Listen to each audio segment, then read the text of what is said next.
நான் வந்து காலில் விழுந்துருவேன். உண்மையில உண்மையிலேவா? டெய்லி ஒரு காலில் விழுந்துருவேன். அதுதான் அதுக்கப்புறம் ஃபிளாட் அவங்க நல்லா இருக்குதா? எப்பவுமே ஒருத்தங்க விட்டு கொடுத்து போனாதான் ரொம்ப நல்லா இருக்கும் அப்படின்னு சொல்லுவாங்க. ஆரம்பத்துல இருந்துமே அது மட்டும் நாங்க மெயின்டைன் பண்ணுவோம்.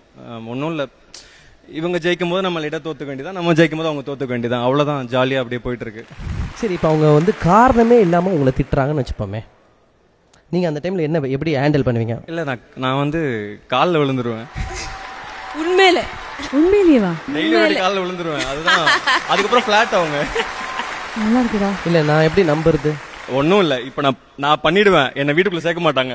ஆமா நான் ஒரு வாட்டி வந்து நான் அந்த ஃபர்ஸ்ட் டைம் அவார்டா செகண்ட் டைம் அவார்டுன்னு தெரியல, நான் முட்டி போட்டு இப்படி பவ் டவுன் பண்ணேன். என்கிட்ட பேசவே இல்லை அடுத்த நாள் ஃபுல்லா. எதுக்கு நீ ஸ்டேஜ்ல அதெல்லாம் பண்ற, அதெல்லாம் பண்ணக்கூடாது. ஸ்டேஜ்ல பண்ணக்கூடாது, வீட்ல தான் பண்ணணும், அதானே?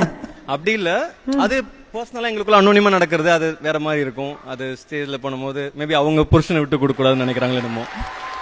Okay, super.